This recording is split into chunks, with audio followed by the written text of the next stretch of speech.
তাহলে সাইন খুলে দেব, সাইন খুলে দেব। মুট খুলে আরো মুট খুলে দিতে হইবে। সাইনটা পুরো খুলে দে, একটু মাথা সাইনটা খুলে। পায়ের মুট খুলে দাও, পায়ের মুট। আর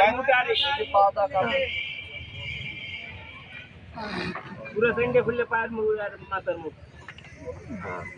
যেমন দোয়াটা পড়ো মিল্লাতে রাসূলুল্লাহ বিসমিল্লাহি ওয়ালা মিল্লাতি রাসূলুল্লাহ বিসমিল্লাহি ওয়ালা মিল্লাতি রাসূলুল্লাহ উঠে আসো দুই সাইডে ভর করিয়া রাসূলুল্লাহ বিসমিল্লাহি ওয়ালা বাবা দুই পাশে হাত দিয়া